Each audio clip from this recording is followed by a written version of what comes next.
Before we begin, don't forget to like this video and subscribe to Mr. Smithee, where cinema is never just entertainment, but a reflection of who we are. What if I told you that some of the most iconic films in history were not born from imagination, but from true horror? From Psycho to Zodiac, from M to Monster. These are the stories where real darkness met the silver screen. Because the line between fact and fiction has always been thinner than we think. Our journey begins in Germany, 1931. Fritz Lang's M isn't just a film. It's a mirror held up to a traumatized nation. Peter Lorre plays Hans Beckert, a child murderer hunted by both the police and the criminal underworld. A story inspired by real killers like Peter Kürten, the vampire of Dusseldorf. Lang used the thriller to dissect paranoia, justice, and mob mentality, decades before the term serial killer even existed. M is as much about the crowd as it is about the killer. Because when society hunts a monster, it sometimes becomes one. 3 decades later, Alfred Hitchcock gave us Psycho, the birth of the modern killer. Norman Bates, inspired by Wisconsin murderer Ed Gein, turned horror inward.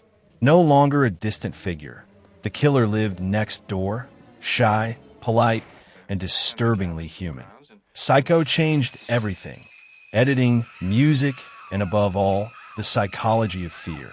Because now, the scariest place in cinema wasn't the dark alley, it was the human mind. But horror can also hide behind the voice of faith. In 1955, Charles Laughton directed his only film, The Night of the Hunter, starring Robert Mitchum as Reverend Harry Powell, a preacher who uses religion as a mask for predation. Based loosely on real killer Harry Powers, Laughton turns the screen into a nightmare fable. Expressionist lighting, children in peril, and a villain who smiles as he quotes scripture. Powell's love/hate. Hands are less a gimmick than a moral indictment. A reminder that evil often sells itself as salvation. The 1970s exposed another truth. Sometimes, horror wears the face of ordinary America. In Badlands, Terrence Malick transforms the real-life spree of Charles Starkweather and Carol and Fugate into a haunting meditation on youth and violence. Martin Sheen and Sissy Spacek drift through empty landscapes, killing without purpose, as if the American dream itself had lost its meaning. It's lyrical, detached, and strangely beautiful, a tragedy painted in soft light. Then came the Texas Chainsaw Massacre. Tobe Hooper took the Ed Gein myth again, but stripped it of psychology. No explanation, no motive, just raw terror. Filmed like a nightmare on 16 millimeters, it looked like a documentary from hell. Hooper captured something primal, the fear that the rural heart of America had rotted from within. And with that, horror was no longer about escape, it was about survival. By the mid-'80s, filmmakers began to confront evil without filters. John McNaughton's Henry, portrait of a serial killer, did what few dared. It refused to entertain. Loosely based on Henry Lee Lucas, the film presents murder as mundane, repetitive, a daily habit. Shot on a shoestring budget, it feels disturbingly real. There's no catharsis, no music to comfort us, only silence and moral decay. McNaughton wasn't asking us to sympathize. He was forcing us to look. A few years later, Jonathan Demme's The Silence of the Lambs elevated the genre to Oscar prestige.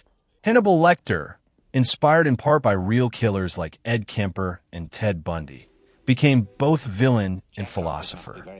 Clarice Starling, played by Jodie Foster, embodies our fascination with evil, trying to understand it, and in doing so, risking reflection. The film's genius lies in its restraint. It makes us listen, to words, to breath, to the subtle terror of understanding. By the 2000s, the question was no longer why killers exist, but why we need to know. Bong Joon-ho's Memories of Murder retells the hunt for South Korea's first known serial killer, based on the Wazong murders. It's not about catching the man. It's about the futility of obsession. Rain, mud, and failure blur together until truth itself feels unreachable.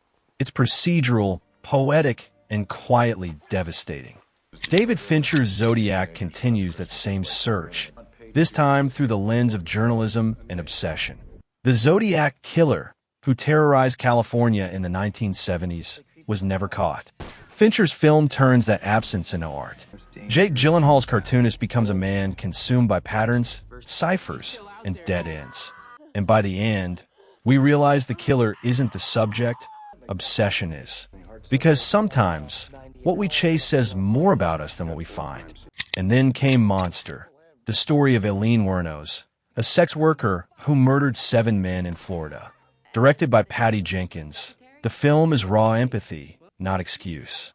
Charlize Theron's performance, which earned her an Oscar, transforms Wuornos from a tabloid headline into a tragic figure.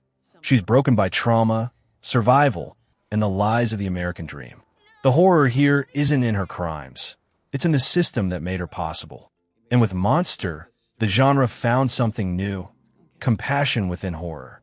From Fritz Lang's expressionist alleys to Fincher's digital obsession, these films trace a single truth. Cinema doesn't invent monsters. It records them. Each story reflects our fears, our guilt, and our fascination with what lies beyond empathy. If you enjoyed this video, don't forget to like, share, and subscribe to Mr. Smithee. And stay tuned for the next episode, The Hidden Gems Inspired by Serial Killers, where we uncover the forgotten masterpieces that explored darkness long before it became fashionable. Because sometimes, the scariest stories aren't the ones we make up. They're the ones that actually happen.